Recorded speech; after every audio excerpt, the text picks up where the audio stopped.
नमस्कार प्यारे विद्यार्थियों, स्वागत है आपका ज्ञान सागर क्लासेज के ऑनलाइन प्लेटफॉर्म पर।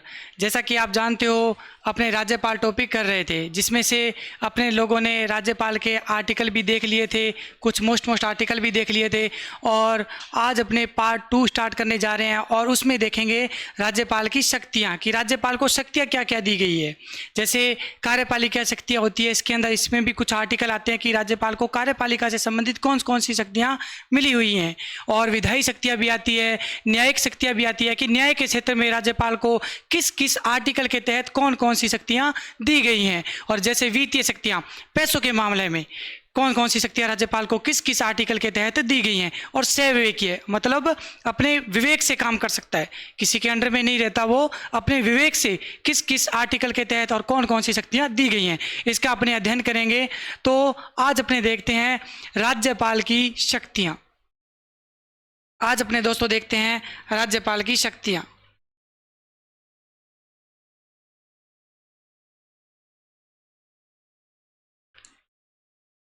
राज्यपाल की शक्तियाँ।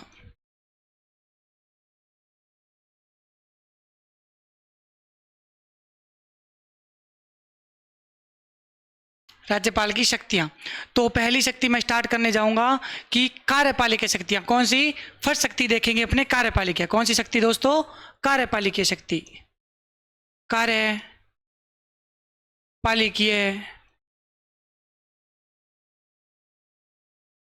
शक्ति या शक्तियाँ।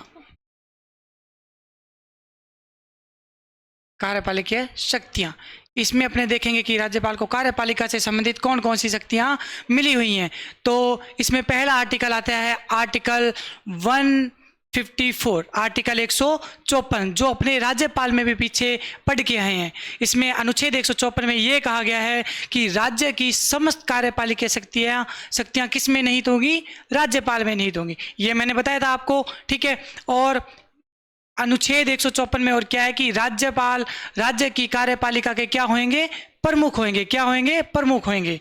इसके अंदर पहला आर्टिकल की मैं बात करूं तो अनुच्छेद आता है अनुच्छेद 154। इसमें क्या है कि राज्यपाल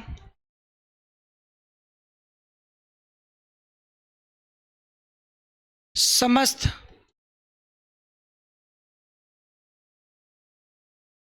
कार्यपालिका राज्यपाल समस्त कार्यपालिका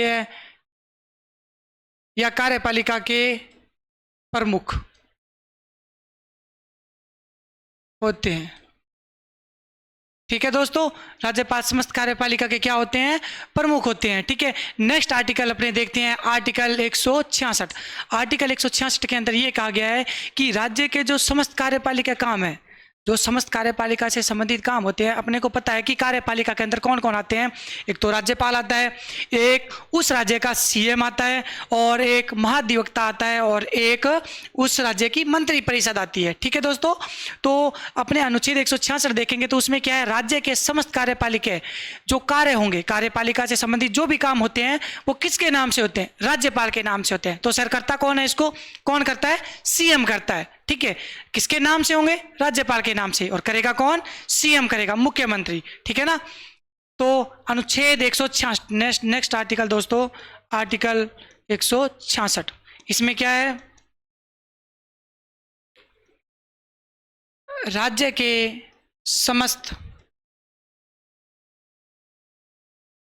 समस्त कार्यपालिका कार्य किसके नाम से होंगे दोस्तों? किसके नाम से होंगे दोस्तों? राज्यपाल के नाम से होंगे। किसके नाम से? राज्यपाल के नाम से होंगे। ठीक है, आर्टिकल 154 और आर्टिकल 166 अपने लोगों ने देख लिया। ठीक है दोस्तों, अब नेक्स्ट आर्टिकल अपने देखते हैं आर्टिकल 167। और आर्टिकल 166 के अंदर एक और बात भी है।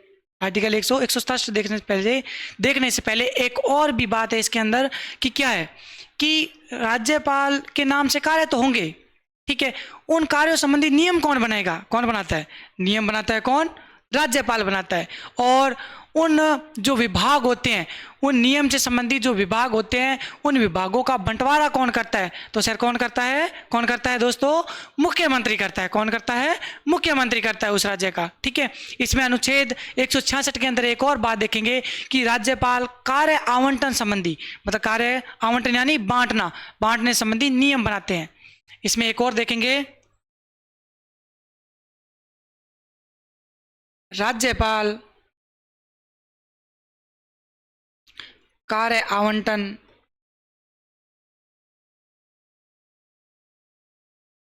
संबंधी नियम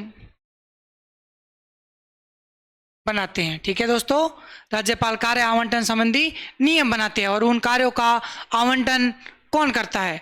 कौन करता है? तो दोस्तों मुख्यमंत्री करता है। कौन करता है? मुख्यमंत्री करता है। और ये बात किस आर्टिकल के अंदर की गई है? 167 नेक्स्ट आर्टिकल के अंदर यही बात की गई है।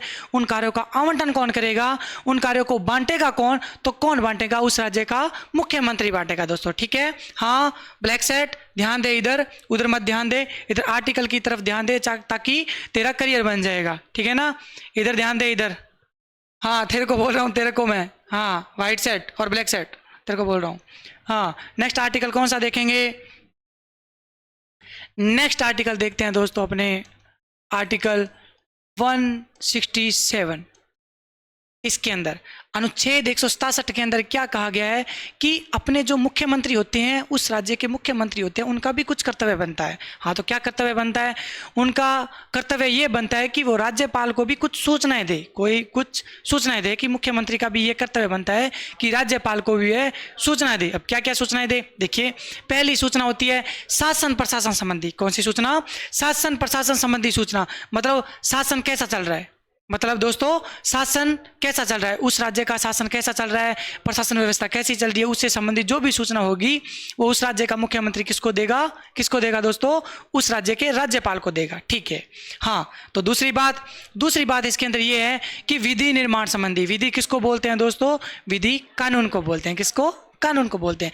तो कानून निर्माण संबंधी अपना कानून सही तरीके से निर्माण हुआ है कि नहीं, उसमें लोगों से संबंधित जो नियम कानून वगैरह है, जो उनके अधिकार वगैरह है, जो अच्छे से लागू हुए कि नहीं, है कि नहीं उसके अंदर, इनसे संबंधित जो भी सूचना होएगी वो सीएम किसको देगा? राज्यपाल को देगा। ठीक है दोस्तों, बात समझ में आई? हाँ तो देखिए, इसके अंदर पहले क्या सूचना देगा? मतलब सीएम का कर्तव्य, सीएम का कर्तव्य होगा कि वह राज्यपाल को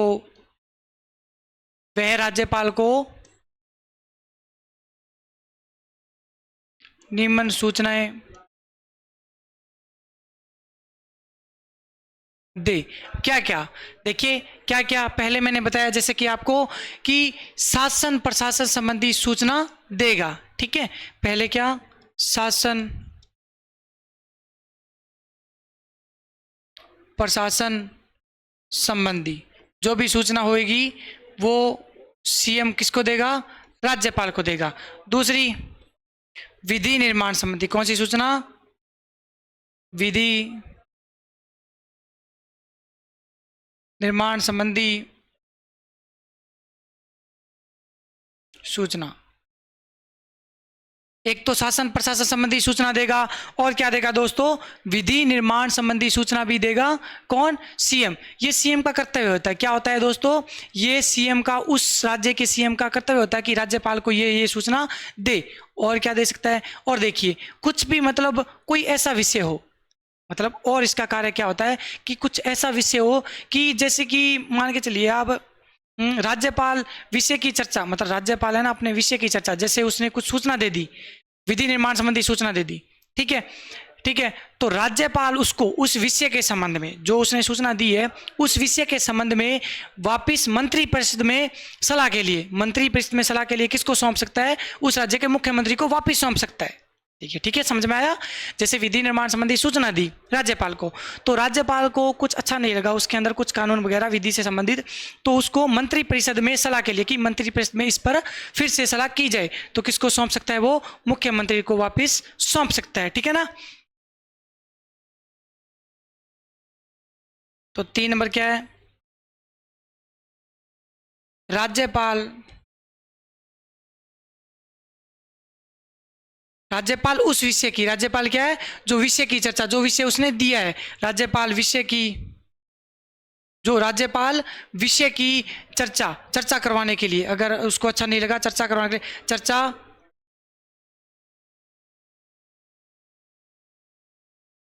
मंत्रिपरिषद में करने हेतु सीएम यानी मुख्यमंत्री, सीएम को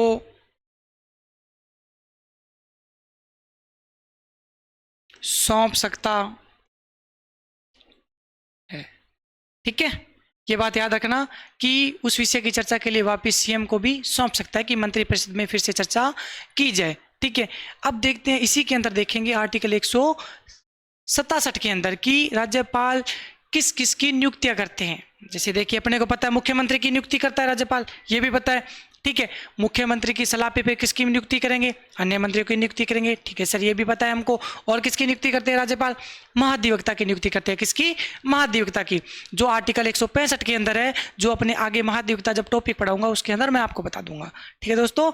और हाँ ठीक है, तो और इसके अंदर क्या देखेंगे कि संवैधानिक तौर पे, मतलब संविधान में किस किस नियुक्ति का उल्लेख है कि राज्यपाल इसकी नियुक्ति करता है। ठीक है, संविधान में जैसे राज्य वित्त आयोग, जो राज्य वित्त आयोग के जो अध्यक्ष और सदस्य होते हैं उनकी भी नियुक्ति कौन करता है संवैधानिक तौर पे, मतलब कौन करता है, राज्यपाल करता है उस राज्य का। और राज्य निर्वाचन आयोग के आयुक्त होते हैं उनकी भी नियुक्ति कौन करता है, राज्यपाल करता है। जो आरपीएससी के अध्यक्ष और सदस्य होते हैं उनकी भी नियुक्ति कौन करता है, राज्यपाल करता है। ठीक है, जैसे एक अध्यक्ष होता है आरपीएससी के अंदर और 7 सदस्य होते हैं। कितने सदस्य होते हैं दोस्तों, 7 सदस्य होते हैं। ठीक है, तो कितने, 8, तो इनकी भी नियुक्ति कौन करेगा, सर उस राज्य का राज्यपाल करेगा। ठीक है, ये संवैधानिक तौर पे है, मतलब संविधान में इनका उल्लेख है। लेकिन गैर संवैधानिक तौर पे जिनका संविधान में कोई उल्लेख नहीं मिलता, उनके तौर पर राज्यपाल किस किस की नियुक्ति करते हैं, तो ये भी देखेंगे अपने। जैसे राज्य मानवाधिकार आयोग के जो अध्यक्ष व सदस्य होते हैं उनकी भी नियुक्ति राज्यपाल करते हैं। ठीक है, जो राज्य सूचना आयोग होगा उसकी भी नियुक्ति कौन करते हैं, राज्यपाल करेगा। जो लोकायुक्त होता है उसकी नियुक्ति कौन करते हैं, उसकी भी राज्यपाल करते हैं।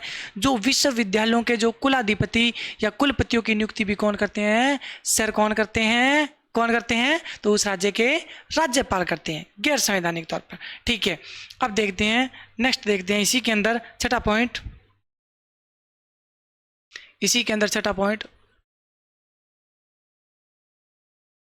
राज्यपाल नियमन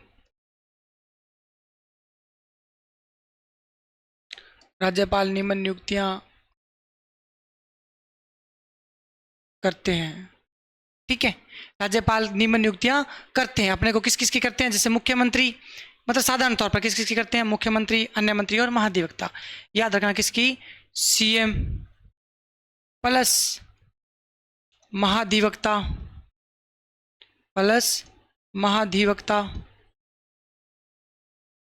और किसकी, प्लस किसकी करेंगे, और अन्य मंत्रियों की, किसकी, अन्य मंत्री। ठीक है, ये नियुक्तियां करते हैं। और संवैधानिक तौर पे क्या, संवैधानिक तौर पे संवैधानिक नियुक्ति,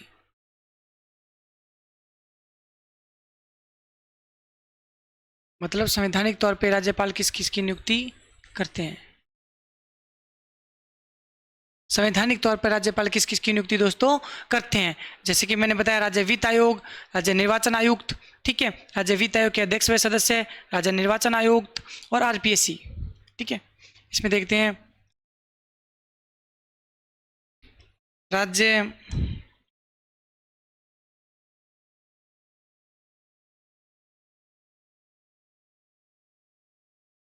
वित्त आयोग और राज्य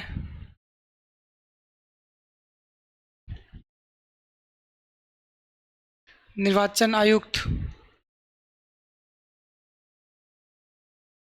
और राज्य और आरपीएससी और आरपीएससी के जो अध्यक्ष और सदस्य होते हैं, क्या, अध्यक्ष प्लस सदस्यों की नियुक्ति भी कौन करेंगे दोस्तों, राज्यपाल करेंगे। और राज्य वित्त आयोग के अध्यक्ष व सदस्यों की नियुक्ति भी कौन करेंगे, यही करेंगे, अध्यक्ष प्लस सदस्य। ठीक है, राज्य वित्त आयोग के अध्यक्ष प्लस सदस्य, राज्य निर्वाचन आयुक्त की कौन नियुक्ति करेगा, और आरपीएससी के अध्यक्ष प्लस सदस्यों की नियुक्ति भी कौन करता है दोस्तों, राज्यपाल करता है। ध्यान से ये संवैधानिक तौर पे नियुक्तियां और गैर संवैधानिक तौर पे नियुक्तियां आपको याद करनी है, फैक्ट है, आपको याद करने पड़ेंगे। ठीक है, अब देखते हैं गैर संवैधानिक तौर पर किसकी, गैर संवैधानिक तौर पर, गैर संवैधानिक तौर पर किस किसकी नियुक्ति करते हैं।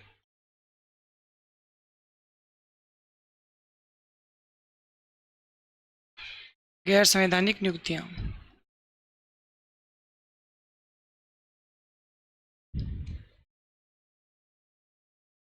गैर संवैधानिक तौर पे मैंने बताया था कि राज्य मानवाधिकार आयोग अध्यक्ष व सदस्यों की नियुक्ति करते हैं, सूचना आयोग जो सूचना आयोग हो गए, मानवाधिकार आयोग और सूचना आयोग। ठीक है, वर्तमान के अंदर अपने मानवाधिकार आयोग के अध्यक्ष हैं गंगाराम मूलचंद। कौन है, गंगाराम मूलचंद। ठीक है, ये हैं। और जो राज्य सूचना आयुक्त होते हैं उनकी भी नियुक्ति, राज्य सूचना आयोग के मानवाधिकार और सूचना आयोग की नियुक्ति अध्यक्ष व सदस्यों की कौन करेंगे दोस्तों, तो उस राज्य के राज्यपाल करेंगे। ठीक है दोस्तों, हाँ देखते हैं, राज्य मानवाधिकार आयोग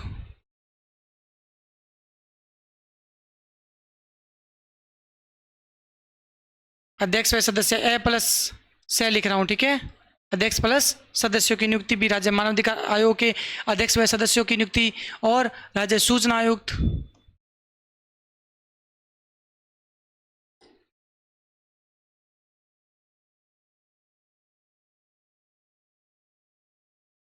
राज्य सूचना आयोग के अध्यक्ष प्लस सदस्य, अध्यक्ष प्लस सदस्य। ठीक है, और किसकी करेंगे, और जैसे देखिए लोकायुक्त, किसकी, लोकायुक्त की नियुक्ति भी कौन करेंगे, राज्यपाल करेंगे। और किसकी करेंगे, और विश्वविद्यालयों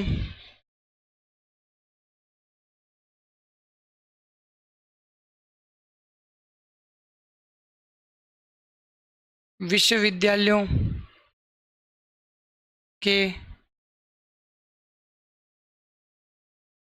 कुलपतियों की, क्या, विश्वविद्यालयों के कुलपतियों की नियुक्ति भी कौन करता है, उस राज्य का राज्यपाल करता है। हाँ तो सर कुलपति कुलाधिपति क्या होते हैं, अभी बताता हूँ, कुलपति और कुलाधिपति क्या होते हैं। देखिए अभी बताता हूँ, समझिएगा इनको।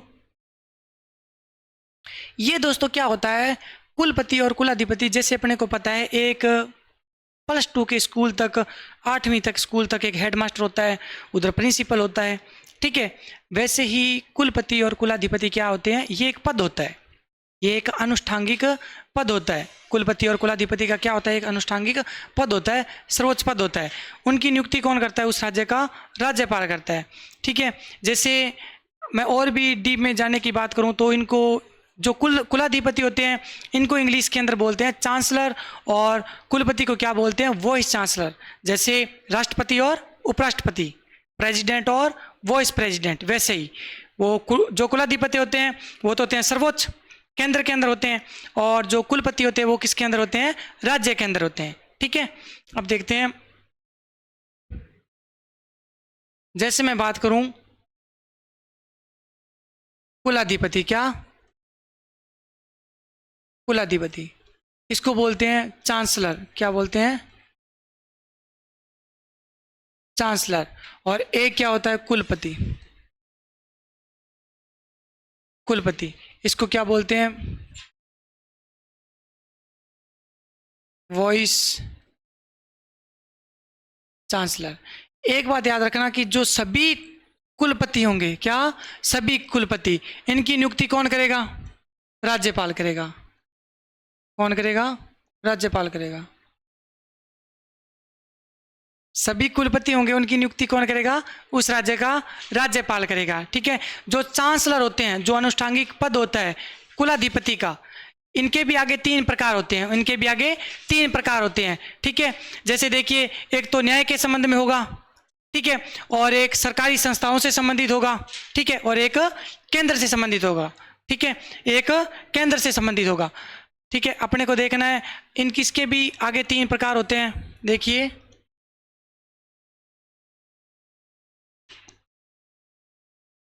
पहला, दूसरा और तीसरा। इसमें देखिए, जो केंद्रीय विश्वविद्यालय होते हैं वो कहाँ होते हैं? राजस्थान के अंदर, अजमेर के अंदर होते हैं। कहाँ? अजमेर के अंदर। पहले देखिए, जैसे केंद्रीय विश्वविद्यालय, केंद्रीय वीवी लिख रहा हूँ विश्वविद्यालय का, ठीक है, और बाद में विधि विश्वविद्यालय, विधि से संबंधित, कानून से संबंधित। दूसरा क्या होता है? विधि, विधि विश्वविद्यालय, ठीक है। और तीसरे क्या होते हैं? अन्य सरकारी, जो भी, निजी नहीं, सरकारी, अन्य सरकारी, कोई भी हो सकता है सरकारी, अन्य सरकारी। इसके कितने होते हैं? 3, कुलाधिपति के। ठीक है। जो केंद्रीय विश्वविद्यालय होते हैं वो कहाँ है? अजमेर के अंदर। कहाँ है दोस्तों? अजमेर के अंदर।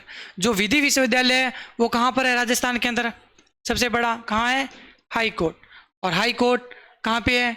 जोधपुर के अंदर। ठीक है। और अन्य सरकारी, जो अन्य सरकारी होते हैं वो कुछ भी, कोई भी सरकारी हो, संस्था हो, वो सभी सरकारी के अंदर होनी चाहिए, लेकिन निजी, प्राइवेट नहीं होना चाहिए। ठीक है। सभी में, अन्य क्या? सभी में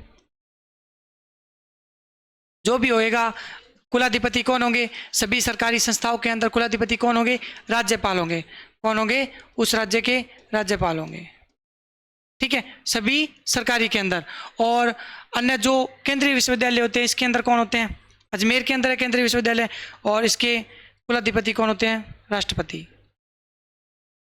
कौन होते हैं दोस्तों? राष्ट्रपति होते हैं। ठीक है। और हाई कोर्ट, हाई कोर्ट के अंदर कौन होता है? मुख्य जज। मुख्य जज ही तो होता है, मुख्य न्यायाधीश। ठीक है। देखिए, कुलाधिपति और कुलपति, जो सभी कुलपति होंगे उनकी नियुक्ति कौन करता है? उस राज्य का राज्यपाल करता है। इसको क्या बोलते हैं? Vice chancellor. ठीक है। और जो कुलाधिपति होते हैं इसके भी आगे जाके 3 अंग होते हैं। जैसे देखिए, पहले केंद्रीय विश्वविद्यालयों में बंटा होता है, ये केंद्र के विश्वविद्यालय होते हैं। ठीक है, उनके अंदर ये पद होता है। ठीक है। और उसके जो, कहाँ पर है केंद्रीय विश्वविद्यालय? अजमेर के अंदर है। और इसके जो अनुष्ठांगिक होते हैं प्रमुख कुलाधिपति कौन होते हैं? उस देश के कौन? राष्ट्रपति होते हैं, राष्ट्रपति। ठीक है। और 2 नंबर इसका कौन सा अंग है? विधि विश्वविद्यालय। और विधि विश्वविद्यालय, विधि के अंदर क्या आता है? विश्वविद्यालयों के अंदर क्या आता है? High court. और हाई कोर्ट में कौन बैठता है? मुख्य, उसका मुख्य जज, मुख्य न्यायाधीश। ठीक है। और अन्य सरकारी, जो सभी सरकारी, उनके जो कुलाधिपति होंगे वो कौन होंगे? उस राज्य के राज्यपाल होंगे। ठीक है, समझ में आया? हाँ, ठीक है। नेक्स्ट देखते हैं अपने।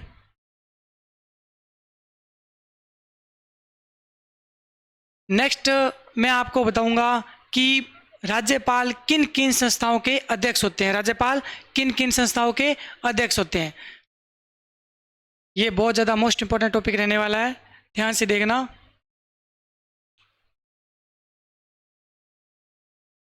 राज्यपाल नियमन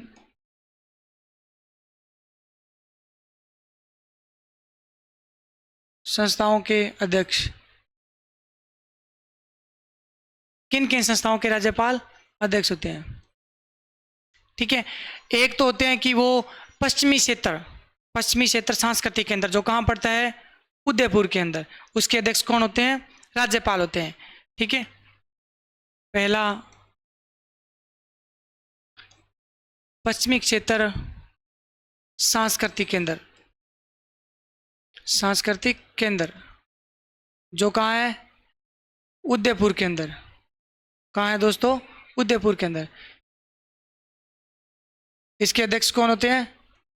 राज्यपाल होते हैं। ठीक है। दूसरा, राज्य बाल कल्याण परिषद। क्या? राज्य बाल कल्याण परिषद के अध्यक्ष भी कौन होते हैं? राज्यपाल। राज्य बाल कल्याण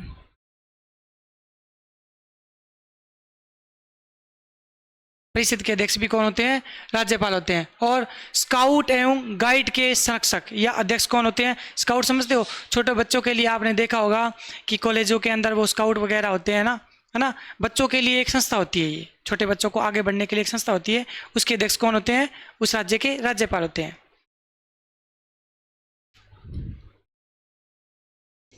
तीसरा क्या लिख सकता हूं मैं? स्काउट एवं गाइड के अध्यक्ष कौन होते हैं? राज्यपाल होते हैं। और राज्य सैनिक बोर्ड के अध्यक्ष भी कौन होते हैं? राज्यपाल। राज्य सैनिक बोर्ड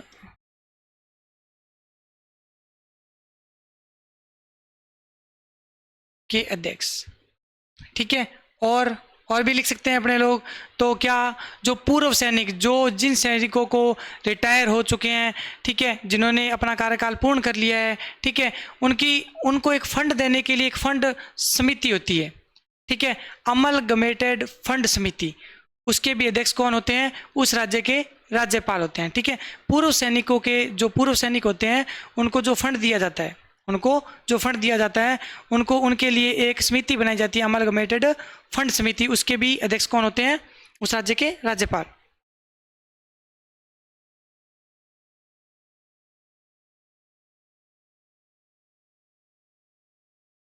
पूर्व सैनिकों को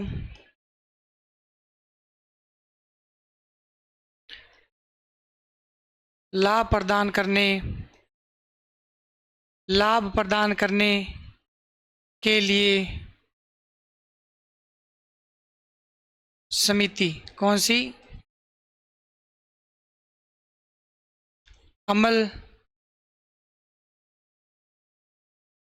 अमलगमेटेड फंड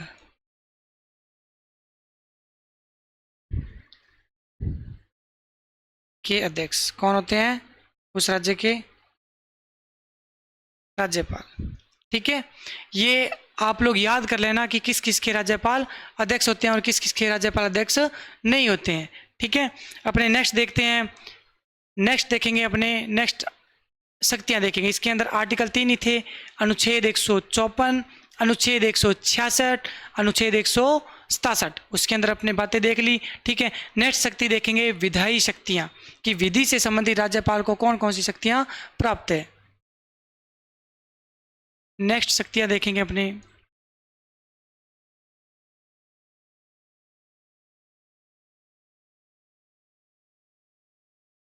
विधायी शक्तियां, ठीक है। विधायी शक्तियों के अंदर पहले आर्टिकल की मैं बात करूं तो आर्टिकल आता है 168, अनुच्छेद 168। इसके अंदर क्या कहा गया है कि जो विधानमंडल है, जो उस राज्य की विधानमंडल है, ठीक है, जो विधायिका है, विधायिका में सर्वोच्च कौन होती है? विधानमंडल, जो कानून को बनाती है, ठीक है। जो विधानमंडल है किस किस से मिलकर बनती है? अनुच्छेद 168 में कहा गया है कि जो विधानमंडल है वो विधानसभा, विधान परिषद प्लस राज्यपाल से मिलकर बनेगी, ठीक है। तो सर ऐसा है, तो जो विधान परिषद है वो तो सर 6 राज्यों के अंदर है, 6 राज्यों के अंदर है, फिर सर किस किस के मिलकर बनेगी? अगर विधान परिषद नहीं हो या विधानसभा नहीं हो, तो अगर नहीं हो तो उसका नाम नहीं आएगा, लेकिन जो है उसका नाम आएगा। जैसे देखिए किस किस स्टेट के अंदर ये विधान परिषद का प्रावधान नहीं है, ठीक है, नहीं है विधान परिषद, ठीक है। ओनली 6 राज्यों के अंदर ही द्विसदनीय प्रणाली है, विधानसभा और विधान परिषद, ठीक है। तो जहां नहीं है विधान परिषद वहां क्या है?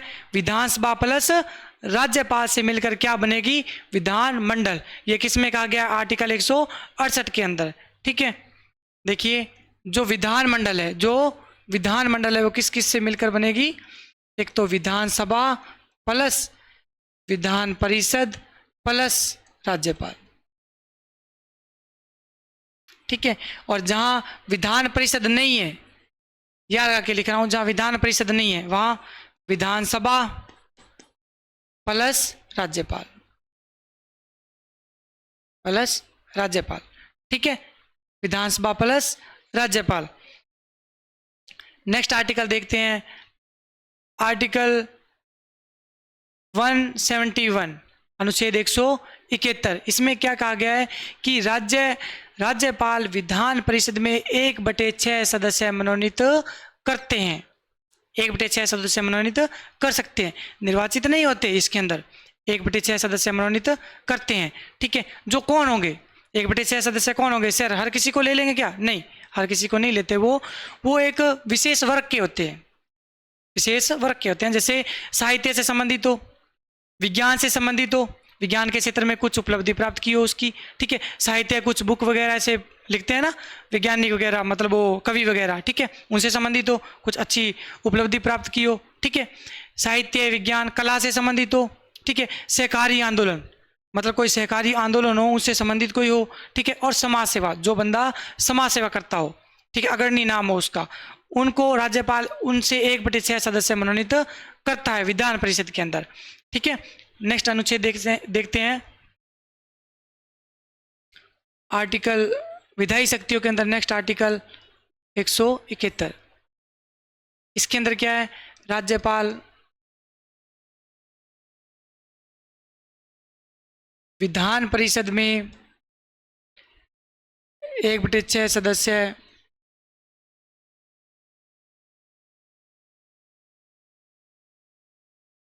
मनोनीत करते हैं, निर्वाचित नहीं करते। ठीक है, अपनी मर्जी से किसी को भी मनोनीत कर सकता है।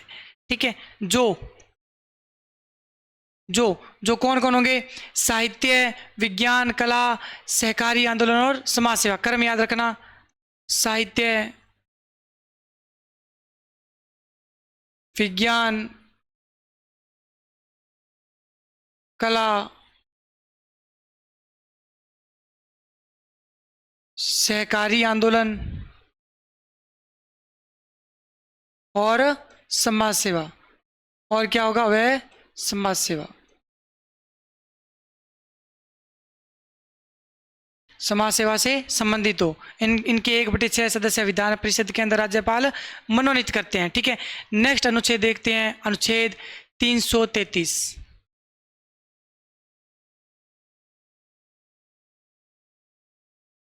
मोस्ट इंपॉर्टेंट आर्टिकल है अनुच्छेद 333। इसके अंदर क्या कहा गया है कि राज्यपाल विधानसभा में एक आंग्ल भारतीय मनोनीत कर सकता है, कर सकेगा। ठीक है, यह कर सकता है। ठीक है, परंतु वर्तमान में ये प्रावधान नहीं है, वर्तमान में ये प्रावधान नहीं है, हटा दिया गया। अपने को पता है कि कुछ जोड़ते हैं हटाते हैं, तो क्या करते हैं? संविधान में संशोधन करते हैं। तो कौन सा संविधान संशोधन किया गया? 104वां संविधान संशोधन किया गया, जो कब किया गया? 2019 के अंदर। उसके अंदर ये कहा गया कि जो आंग्ल भारतीय विधानसभा के अंदर राज्यसभा मनोनीत करते हैं वो प्रावधान समाप्त कर दिया गया। ठीक है, राष्ट्रपति में भी ऐसा है, लेकिन राष्ट्रपति लोकसभा में 2 आंग्ल भारतीय मनोनीत करता है। कितने? 2 आंग्ल भारतीय। सर आंग्ल भारतीय क्या होते हैं? आंग्ल भारतीय वो होते हैं जिसकी मम्मी या पापा एक विदेशी हो और एक हो भारतीय, उसको क्या बोलते हैं? आंग्ल भारतीय। ठीक है, समझ में आया? हाँ, तो आर्टिकल 333 के अंदर क्या है कि राज्यपाल विधानसभा में एक आंग्ल भारतीय मनोनीत कर सकेगा। ठीक है, और ये प्रावधान आंग्ल भारतीय का प्रावधान कब हटा दिया गया? देखते हैं, हटाया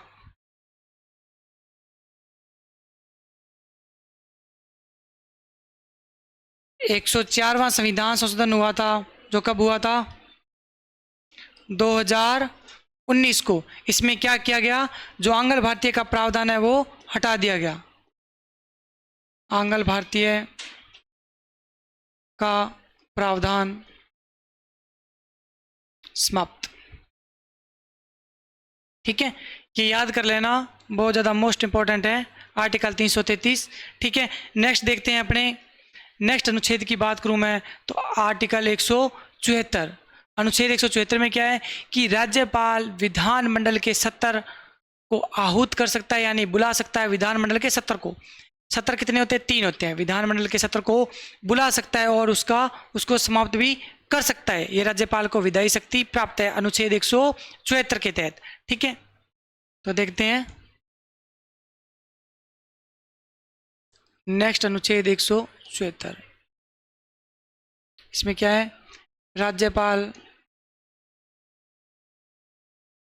विधानमंडल के सत्र आहूत, क्या आहूत, विधानमंडल के सत्र आहूत व सत्रावसान,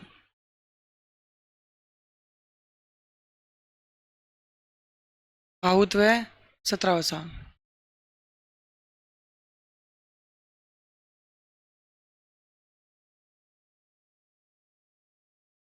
कर सकते हैं। ठीक है, आहूत मैंने ब्रैकेट लगाया है, तो आहूत का मतलब क्या होता है, बुलाना, क्या बुलाना, विधानमंडल के सत्र को बुला सकते हैं। और सत्रावसान का क्या मतलब होता है, समाप्त, क्या, और उसको समाप्त भी कर सकते हैं। ठीक है, और क्या कर सकते हैं, आर्टिकल 174 के तहत ये भी कहा गया है कि राज्यपाल विधानसभा का विघटन कर सकते हैं। क्या कर सकते हैं, विधानसभा का विघटन, विघटन यानी भंग कर सकते हैं बीच में से, कि नहीं आपका सत्र समाप्त किया जाता है। ठीक है, भंग भी कर सकते हैं। और क्या इसके अंदर, तो देखिए राज्यपाल विधानसभा का विघटन, विघटन यानी भंग कर सकते हैं। ठीक है, अब देखते हैं। हाँ, तो मैंने जैसे लिखा है आपको, 70 आहूत कर सकते हैं यानी बुला सकते हैं, और 17 अवसान कर सकते हैं। 70 कितने होते हैं, 3, कितने होते हैं, 3। एक होता है बजट सत्र, एक होता है मानसून सत्र, और एक होता है शीतकालीन सत्र। ठीक है, इनकी अवधि भी होती है। ये सत्र किस लिए बुलाए जाते हैं, मतलब कुछ कानून वगैरह का निर्माण करना हो तो इन सत्र के अंदर ही किया जाता है। ठीक है, हाँ, तो क्या सर ये सत्र ऐसे ही चलते रहते हैं, 12 का 12 महीने तक चलते रहते हैं, पूरे साल ही चलते रहते हैं? नहीं, इन सत्र के अंदर बीच बीच के अंदर छुट्टी भी चलती है, उन मंत्रियों को छुट्टी भी दी जाती है। ठीक है, जैसे कि देखते हैं अपने, देखिएगा अब मैं आपको बता रहा हूँ सत्र, 3 सत्र होते हैं। एक तो होता है बजट, बजट सत्र, एक होता है मानसून सत्र,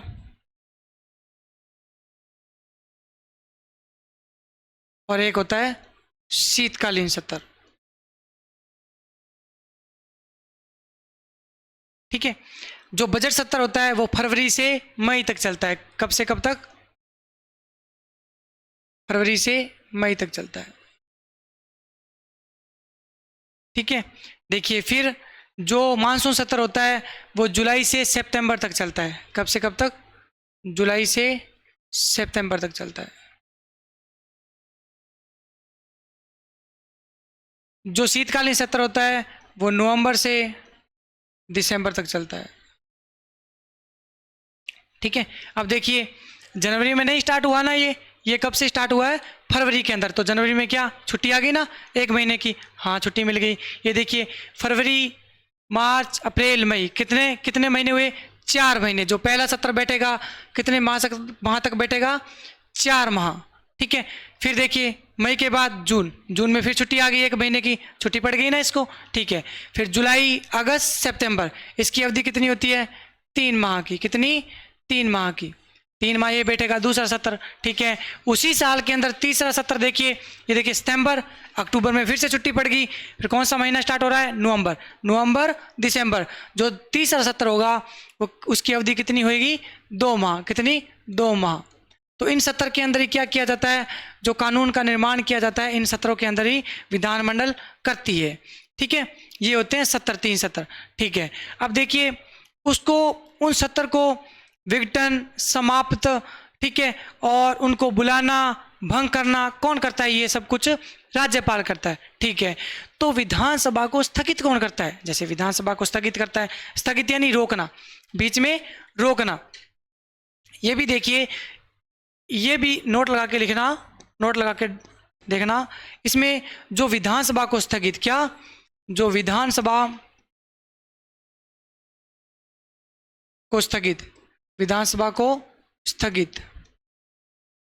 स्थगित यानी रोकना, क्या रोकना, बीच में रोक लेता है, ठीक है, मतलब भंग नहीं करता इसको, ना ही समाप्त करता है, ना ही बुलाता है, वो सब काम किसका होता है, राज्यपाल का। लेकिन इसको रोकने का काम कौन करता है, विधानसभा के अंदर इसको रोकने का काम विधानसभा का अध्यक्ष करेगा। कौन करेगा, विधानसभा का अध्यक्ष करेगा। और राज्यसभा में कौन करेगा इसको रोकने का अधिकार, राज्यसभा में कौन करेगा, उस राज्यसभा का सभापति। राज्यसभा में कौन रोकेगा, तो कौन रोकेगा, सभापति, ठीक है। याद रख लेना कि विधानसभा में स्थगित यानी रोकने का काम कौन करता है, विधानसभा का अध्यक्ष करता है। और जो विधान परिषद है, विधान परिषद में कौन करेगा, विधान परिषद में राज्यसभा का, या विधान परिषद के अंदर विधान परिषद में कौन करेगा, तो विधान परिषद में करेगा विधान परिषद का सभापति। कौन करेगा, विधान परिषद का सभापति करेगा। सेम ही यही बात केंद्र में भी लागू होती है, ठीक है। केंद्र में देखिए, जैसे विधानसभा इधर है, उधर क्या होगी, लोकसभा का अध्यक्ष करता है स्थगित करने का काम। और उधर राज्यसभा, दूसरा सदन कौन सा होता है, राज्यसभा का कौन करता है, सभापति। और इधर राज्य के अंदर विधानसभा को स्थगित करने का अधिकार उसका अध्यक्ष करता है, और विधान परिषद में विधान परिषद का सभापति करता है, ठीक है। नेक्स्ट आर्टिकल देखते हैं 175, 175।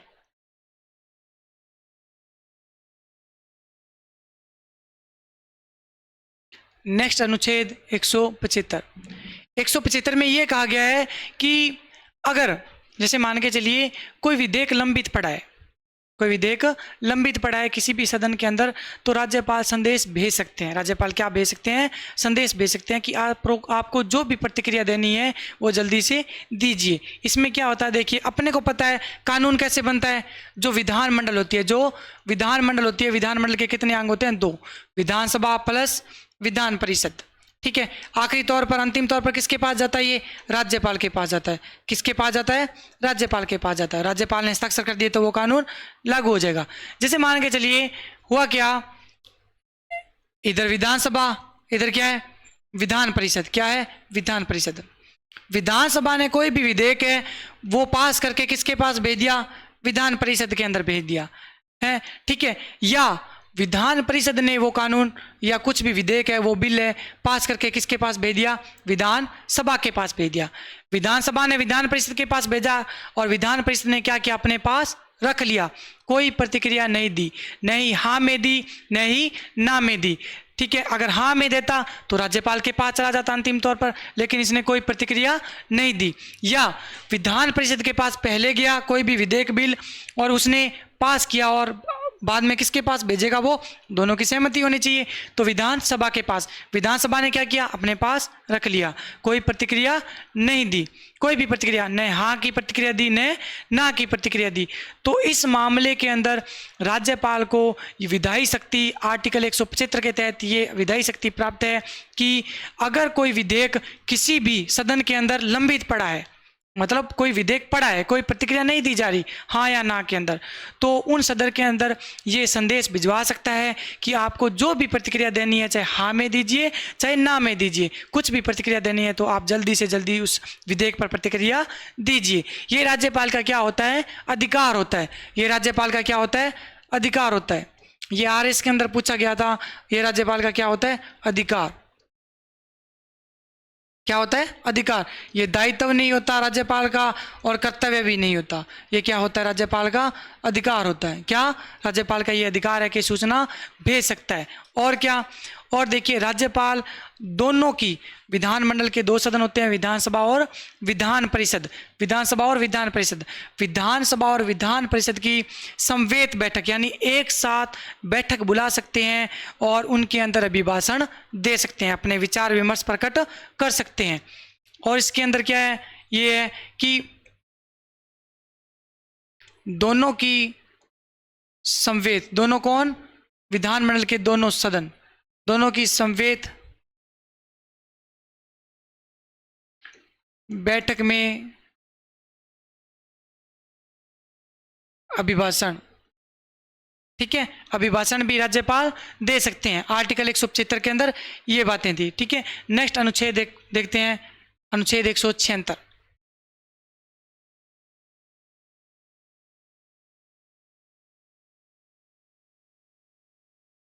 इसमें क्या है, विशेष अभिभाषण। उसमें था अभिभाषण, इसमें था, इसमें क्या है, विशेष अभिभाषण। तो सर अभिभाषण और विशेष अभिभाषण ये क्या चीज आ गई?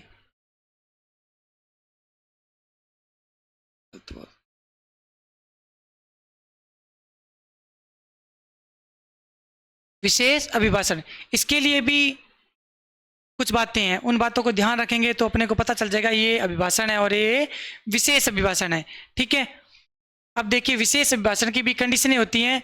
अपने को पता है कि अपने को आर्टिकल कैसे पहचानना है। ठीक है, अगर दोनों सदनों की समवेत बैठक में अभिभाषण देगा तो वो तो आर्टिकल 175। विशेष अभिभाषण के लिए भी एक कंडीशन होती है। जैसे देखिए, अगर ये दो बातें आ जाए, अपने को ये दो बातें देखने को मिल जाए तो अपने को क्या मानना है, विशेष अभिभाषण मानना है, साधारण अभिभाषण नहीं मानना। साधारण अभिभाषण आर्टिकल 175 के अंदर है।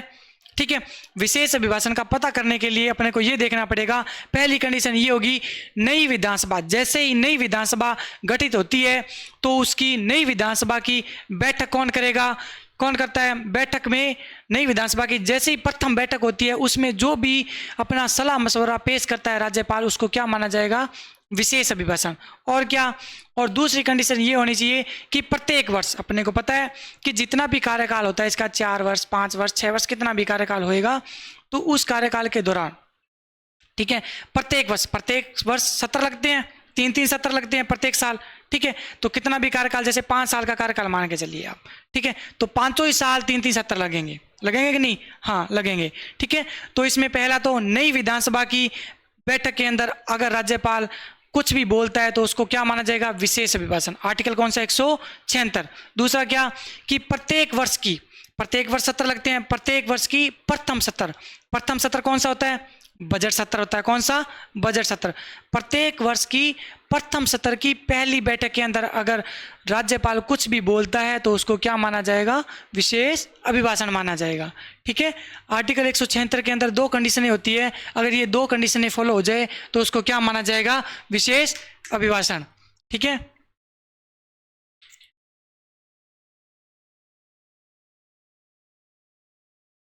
नई विधानसभा की प्रथम बैठक। ठीक है, पहला क्या, अगर नई विधानसभा की पहली ही बैठक के अंदर वो भाषण देगा तो उसको क्या माना जाएगा, विशेष अभिभाषण। और क्या, प्रत्येक वर्ष की दूसरी कंडीशन क्या, प्रत्येक वर्ष की पहला सत्र कौन सा, बजट सत्र। प्रत्येक वर्ष की पहले सत्र की पहली ही बैठक, कौन सी बैठक, पहली ही बैठक, प्रथम बैठक में ये दो स्थितियां उत्पन्न होती है तो अनुच्छेद कौन सा, किसकी बात हो रही है, 176 की बात हो रही है। किसकी, 176 और विशेष अभिभाषण की बात हो रही है। कंफ्यूज मत होना दोस्तों, 175 और 176 के अंदर फिर से बता देता हूं मैं कि विशेष अभिभाषण अपने को तब पहचाना है कि नई विधानसभा, जैसे ही नई विधानसभा गठित होती है उसकी प्रथम बैठक में अगर राज्यपाल कुछ बोलता है तो उसको विशेष अभिभाषण मानेंगे। अनुच्छेद 176 की बात हो रही होगी वहां पे। और प्रत्येक वर्ष मतलब प्रत्येक साल के पहले सत्र की पहली बैठक के अंदर अगर राज्यपाल कुछ बोलता है तो उसको क्या मानेंगे, अपने विशेष अभिभाषण ही मानेंगे। अनुच्छेद 176। नेक्स्ट आर्टिकल देखते हैं आर्टिकल 192। इसमें क्या है, विधायकों की अयोग्यता का निर्धारण किया गया है। किसमें, विधायकों की अयोग्यता का निर्धारण। ठीक है, इसमें देखिए विधायकों की अयोग्यता का निर्धारण कौन करता है, राज्यपाल करता है। लेकिन किसकी सलाह पे करेगा, किसकी सलाह पे करेगा, किसकी सिफारिश पर करेगा? निर्वाचन आयोग। कौन सा निर्वाचन आयोग? राज्य का या केंद्र का? केंद्र का। किसका? केंद्र का। निर्धारण राज्यपाल द्वारा। राज्यपाल द्वारा निर्वाचन आयोग कौन सा? केंद्रीय। निर्वाचन आयोग की सिफारिश पर करेगा। क्यों करेगा? क्योंकि जो विधायकों के चुनाव होते हैं वो कौन करवाता है? केंद्रीय निर्वाचन आयोग चुनाव करवाता है। तो राज्य राज्य जो सरपंच वगैरह होते हैं ना, उनके चुनाव कौन करवाता है? राज्य निर्वाचन आयोग करवाता है। ठीक है, इसलिए मैंने राज्य नहीं लिखा, केंद्रीय क्यों लिखा है? क्योंकि इनके चुनाव विधायकों के कौन करवाता है? केंद्रीय निर्वाचन आयोग करवाता है। ठीक है, नेक्स्ट आर्टिकल देखते हैं अपने, अनुच्छेद 200।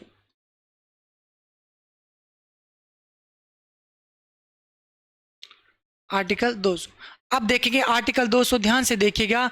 इसके अंदर क्या होता है? कानून का निर्माण किया जाता है। किसका निर्माण? कानून का निर्माण किया जाता है। अपने को पता है कि कानून का निर्माण करने के लिए, कानून का निर्माण कौन करती है दोस्तों? राज्य के अंदर विधानमंडल करती है। कौन?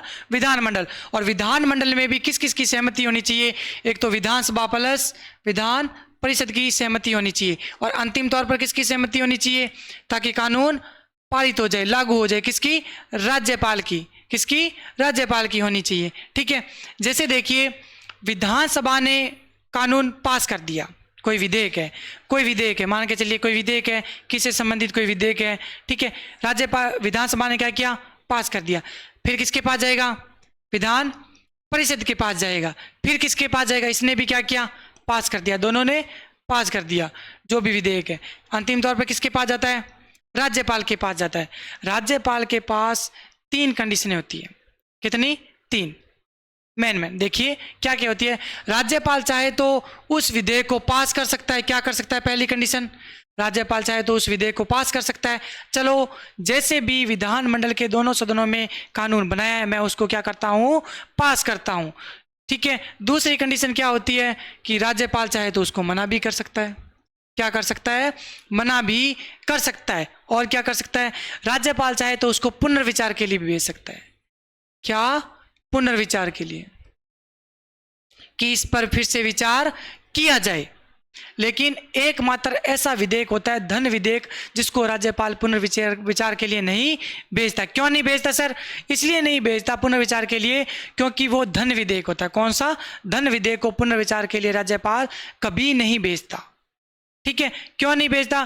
क्योंकि धन विधेयक को बनाता ही कौन है? राज्यपाल। ठीक है, राज्यपाल स्वयं भेजता है, विधानसभा या विधान परिषद नहीं भेजती राज्यपाल के पास। राज्यपाल धन विधेयक को स्वयं भेजता है। ठीक है, ये अपने आर्टिकल 198 के अंदर जब वित्तीय शक्तियां पढ़ाऊंगा, जब उसके अंदर बताऊंगा मैं। ठीक है, ठीक है, पुनर्विचार के लिए। जैसे मान के चलिए राज्यपाल ने क्या किया? पुनर्विचार के लिए विधानमंडल में वो विधेयक भेज दिया, पुनर्विचार के लिए भेज दिया।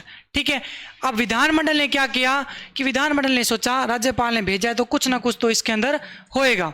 ठीक है, तो होता क्या है, ये इस पर क्या करेगी? पुनर्विचार करेगी। क्या करेगी? पुनर्विचार करेगी। इसने पुनर्विचार किया, इसने कहा कि हमने जो भी कानून बनाया है वो क्या है? सही है। राज्यपाल ने वापस कैसे भेज दिया? इसने क्या किया? पुनर्विचार कर ले, वही विधेयक किसको भेज दिया? वापस राज्यपाल को भेज दिया। तो राज्यपाल को भेज दिया तो राज्यपाल क्या होंगे? बाध्य होंगे उस विधेयक पर साइन करने के लिए। क्या हो जाएंगे? बाध्य हो जाएंगे। क्या? बाध्य हो जाएंगे। ये एक बार ही भेज सकता है। कितनी बार? ओनली फॉर पुनर्विचार के लिए कितनी बार भेज सकता है? एक बार। अगर दूसरी बार भेजता है, दूसरी बार पहली बार भेजता नहीं है। ठीक है, और अगर एक बार में वापिस विधानमंडल इसके पास पुनर्विचार करके भेजती है तो राज्यपाल बाध्य होंगे साइन करने के लिए, चाहे वो कानून गलत है चाहे वो कानून सही है, उस पर राज्यपाल को साइन करना ही पड़ेगा। और क्या कर सकता है? चौथी कंडीशन ये होती है कि इसके अंदर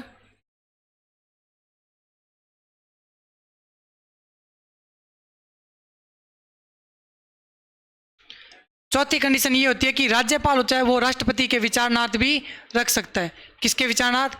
राष्ट्रपति के विचारणार्थ। मतलब राष्ट्रपति के विचारनाथ भी उस विधेयक को रख सकता है कि मैं राष्ट्रपति से भी कुछ सलाह मशवरा इस विधेयक के संबंध में लूंगा। ठीक है, ये होती है आर्टिकल 200 कंप्लीट होता है। नेक्स्ट आर्टिकल देखते हैं 201।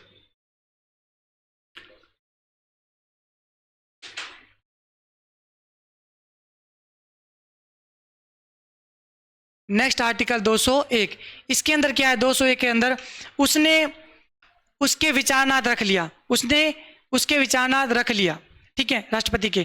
फिर क्या करेगा? राष्ट्रपति के विचारनाथ रख लिया तो विचारनाथ रखा तो भेजेगा तो सही। तो अनुच्छेद 201 के अंदर क्या है? उसने राष्ट्रपति के पास भेज दिया। कोई विधेयक है, कोई विधेयक है, इसने किसके पास भेज दिया?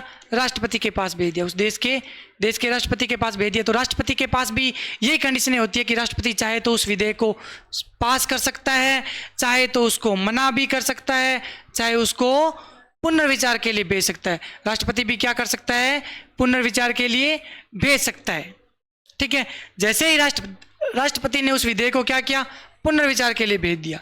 क्या किया? पुनर्विचार के लिए भेज दिया। अब ये पुनर्विचार के लिए भेजा तो किसके पास जाएगा? राज्यपाल के पास। कैसे? क्योंकि राज्यपाल ने तो भेजा है।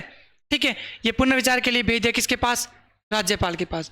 और राज्यपाल के पास किसने भेजा था? सर राज्यपाल के पास विधानमंडल ने भेजा था। तो राज्यपाल किसको भेजेगा? राज्यपाल आगे भेज देगा किसको? विधानमंडल को। किसको? विधानमंडल को। अब पुनर्विचार के लिए भेजा है तो राज्यपाल बोल के भेजेगा कि पुनर्विचार के लिए भेजा गया है।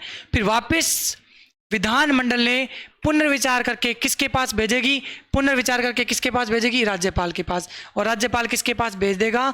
राष्ट्रपति के पास पुनर्विचार करके भेज देगा। तो क्या राष्ट्रपति भी बाध्य होते हैं? नहीं, राष्ट्रपति बाध्य नहीं होते, क्योंकि केंद्र कभी भी राज्य पर, जो राज्य कभी भी केंद्र पर हावी नहीं होता। केंद्र हावी होता है राज्य के ऊपर, क्योंकि केंद्र के पास सबसे ज़्यादा शक्तियाँ होती है, राज्य के पास इतनी शक्तियाँ नहीं होती है। ठीक है, इसलिए राज्य कभी भी केंद्र पर हावी नहीं हो सकता। इसलिए जो राष्ट्रपति होता है वो बाध्य नहीं होता साइन करने के लिए। ठीक है, बाध्य नहीं होता। समझ में आया दोस्तों? आर्टिकल 200 में उसके विचारनाथ रख दिया और भेज दिया किसके पास? राष्ट्रपति के पास भेज दिया। फिर राष्ट्रपति ने क्या किया? चाहे तो उसको पास कर सकता है, चाहे तो उसको मना कर सकता है, चाहे क्या कर सकता है? राष्ट्रपति उस विधेयक को पुनर्विचार के लिए वापस राज्यपाल के पास भेज सकता है। जैसे ही इसने राज्यपाल के पास भेजा तो राज्यपाल ने विधानमंडल में भेजा, विधानमंडल में पुनर्विचार करके वापस राज्यपाल के पास भेजा, और राज्यपाल ने क्या किया? राष्ट्रपति के पास भेज दिया। तो राष्ट्रपति बाध्य साइन करने के लिए नहीं होते। ठीक है दोस्तों, अपने आर्टिकल देखे आज। 171 आर्टिकल देखा, 192 आर्टिकल देखा, 200 देखा, 201 देखा, 174 देखा, 175 देखा, 176 देखा, और अपने बहुत ही गहन तरीके से उन आर्टिकल का अध्ययन किया। तो आप भी दोस्तों, मैं गुजारिश करता हूं कि अच्छे तरीके से इन आर्टिकल को देख लेना, और ताकि आपको आगे जाके प्रॉब्लम इन आर्टिकल के अंदर न आए। तो धन्यवाद। जय हिंद, जय भारत।